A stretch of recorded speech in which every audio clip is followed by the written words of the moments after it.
Ma'am, this is my manuscript reading. The speech of Her Excellency President Corazon C. Aquino during the joint session of the United States Congress on September 18, 1986. 3 years ago, I left America and burying my husband Ninoy Aquino. I thought I had left it also to lie to risk his restless dream of Philippine freedom. Today, I have returned as the President of the Philippines. In burying Ninoy, a whole nation honored him by the brave and selfless act of giving honor. A nation in shame recovered its own. A country that had lost faith in its future found it in a faithless and present act of murder. So in giving, we receive. In losing, we find. And out of defeat, and we snatched our victory. For the nation, Ninoy became the blessing sacrifice that answered their prayers for freedom. For myself and our children, Ninoy was a loving husband and father. His loss 3 times in our lives was always a deep and painful one. 14 years ago, this month was the first time we lose him. A president returned dictator and traitor to his oath, suspended the Constitution and shut down the Congress that was much like this one before, which I am honored to speak.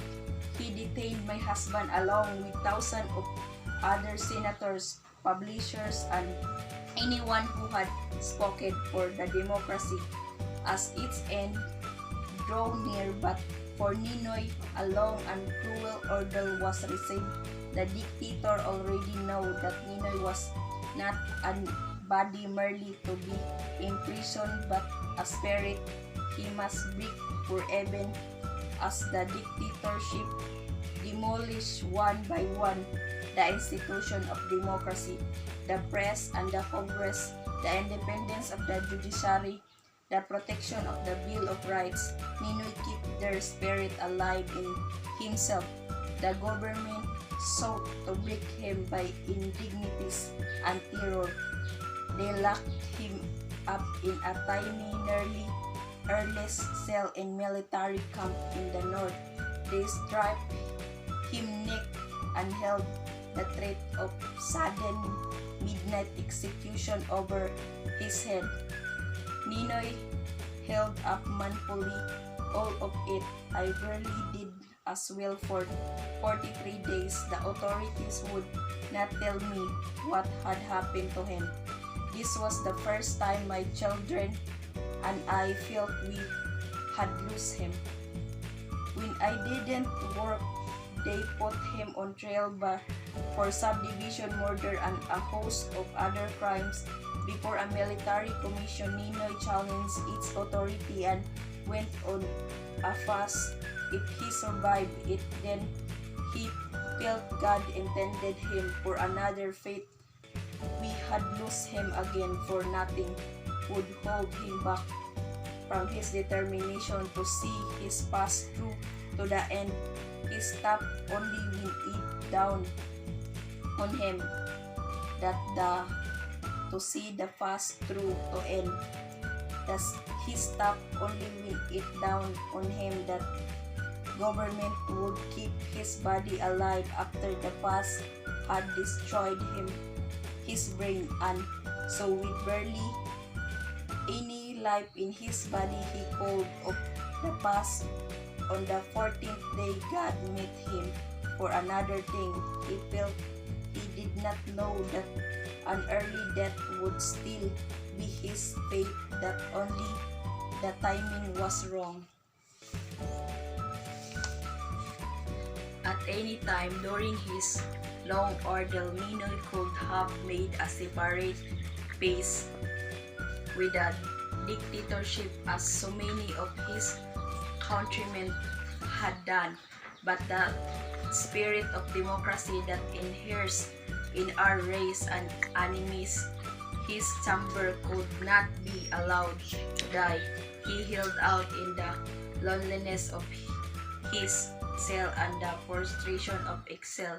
The dramatic alternative to the initiative, greed, and mindless cruelty of the right, and the purging holocaust of the left. And then we lost him, irrevocably and more painful than in the past. The news came to us in Boston. It had to be after the 3 happiest years of our lives together, but his death was my country's resurrection in the courage and faith by which alone they could be free again. The dictator had called him a nobody. 2 million people threw aside their passivity and escorted him to his grave, and so began the revolution that has brought me to democracy. Most famous home and Congress of the United States that has had fallen on my shoulder to continue offering the democratic alternative to our people. Archibald Maclus had said the democracy must be defended by arms when it is attacked by arms and by truth. When it is attacked by lies, he failed to say how it shall be won. I held fast to Ninoy's conviction that it must be by the ways of democracy. I led out of participation in the 1984 election. The dictatorship called, even if I knew it would be Gary. I was warned by the lawyer of the position that I ran. The grave risk of legitimizing the foreign gun result of election that were clearly going to be fraudulent, but I was not fighting for lawyers but for the people in whose intelligence had implicitly faith by the exercise of democracy. Even in a dictatorship, they could be prepared for democracy when it came, and then also it was the only way I know, but which we could measure our power even in the terms dictated by the dictatorship. The people vindicated me in an election shamefully marked by government treachery and fraud. The opposition swept the election, garnering a clear majority of the votes, even in the ended up thanks to a corrupt commission on election.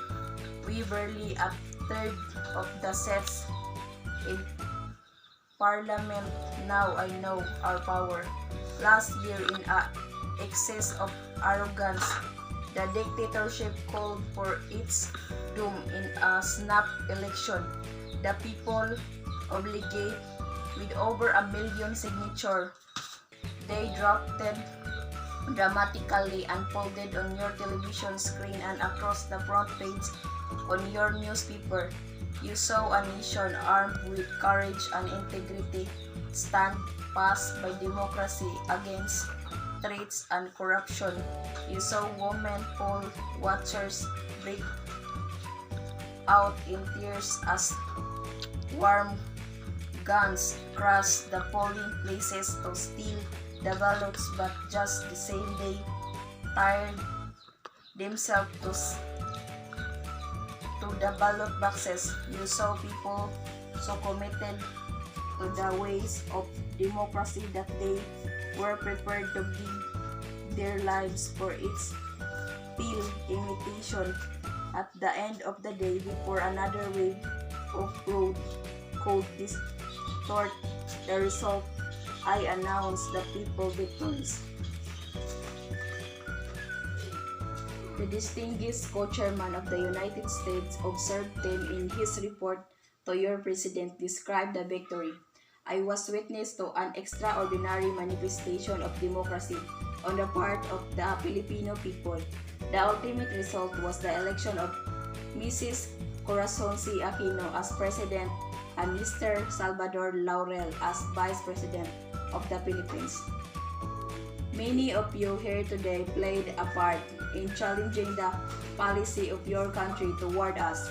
We Filipino thank each of you for what you did for balancing America's strategic interests against human concern ultimates the America vision of the world. Parliament announced by my opponent victory, the people turned out in the street and proclaimed me president, and true to their word, when a handful of military leaders declared themselves against the dictatorship, the people rallied to their protection. Surely the people take care of their own. It is on the faith and the obligation it entails that I assume the presidency. As I came to power faithfully, so shall I keep it. That is my contract with my people and my commitment to God. He had willed that the blood warm with the last shall not in my country be paid by blood, drowned by the sword, but by the tearful joy of reconciliation. We have to sweep away obsolete power by a limited revolution that respected the life and freedom of every Filipino. Now we are restoring full constitutional government again, as we restored democracy by the ways of democracy. So are we completing the constitutional structure of our new democracy under a constitution that already gives full respect to the Bill of Rights. A jealously independent constitutional commission is completing its draft, which will be submitted later this year to a popular referendum. When it is approved, there will be congressional elections. So within about a year from a peaceful but national upheaval that overturned a dictatorship, we shall have returned to full constitutional government, given the polarization and breakdown we inherited. This is no small achievement. My predecessor set aside democracy to save it from a communist insurgency that numbered less than 500, and hampered by respect for human rights. He went at it hammer and tongs. By the time he fled, the insurgency had grown to more than 16,000. I think there is a lesson there to be learned about trying to stifle a thing with the means by which it grows. I don't think anybody in or outside our country concerned for a democratic and open Philippine doubt what must be done through political initiative and local reintegration program. We must seek to bring the insurgency down from the hills, and by economic progress and justice show them that for which the best intentional among them fight. As president, I will not betray the cause of peace by which I came to power, yet equally and again, no friend of Filipino democracy will challenge this. I will not stand by and allow an insurgency leadership to spurn out offer of peace and kill our young soldiers and threaten our new freedom. I must explore the path of peace to the almost, for at its end, whatever disappointment I meet, there is the moral basis of laying down the olive branch of peace and picking up the sword of war. Still, so it come to that, I will not waver from the course laid down by your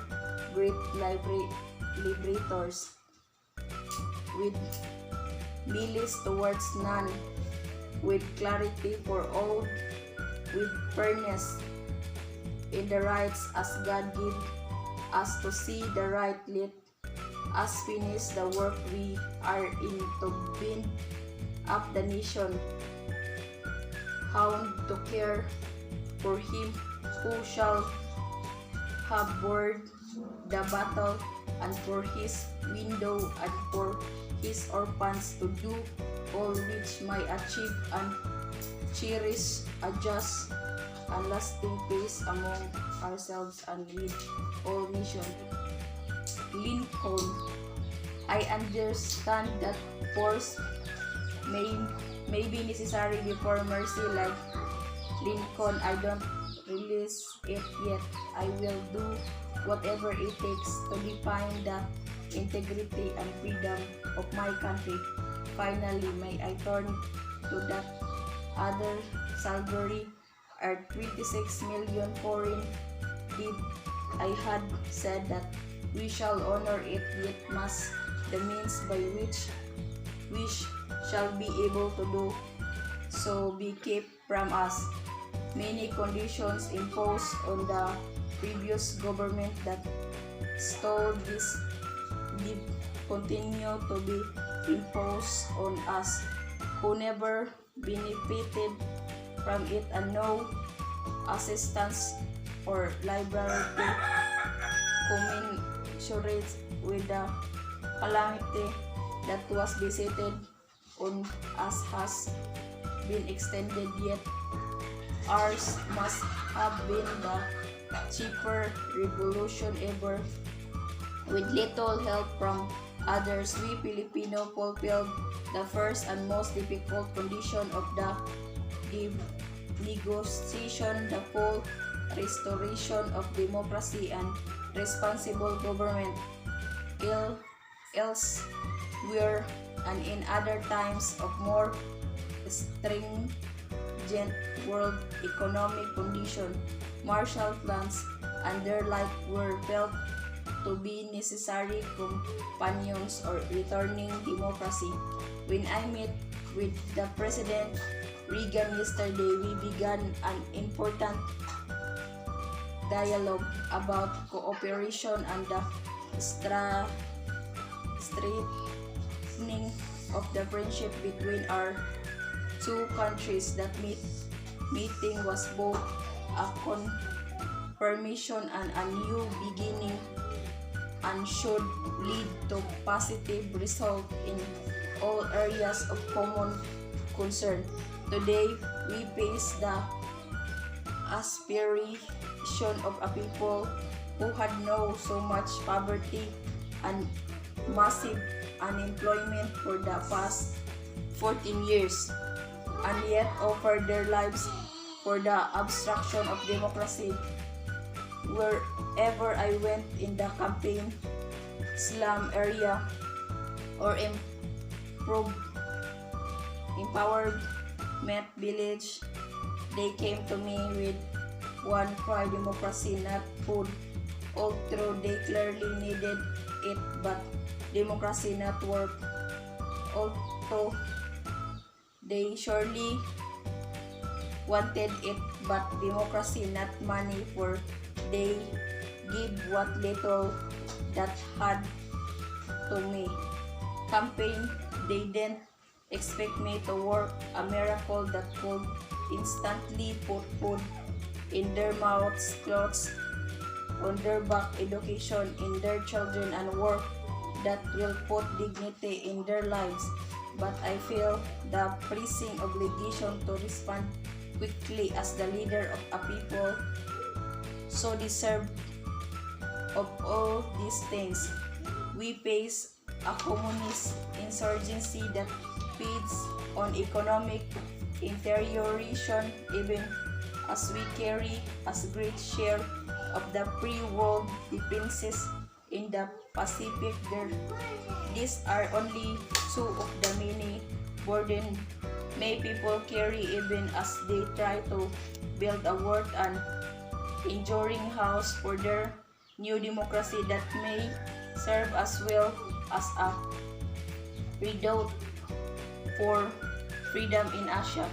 Yet no sooner is one stone laid than two are taken away. Half our export earrings, 2 million out of 4 billion, which was all we could earn in the restrictive markets of the world, went to pay just the interest of a debt whose benefit the Filipino people never received.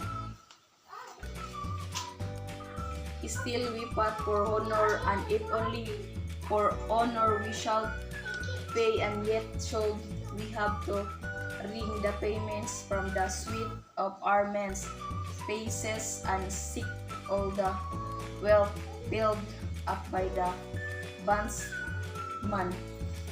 250 years of ununited toil.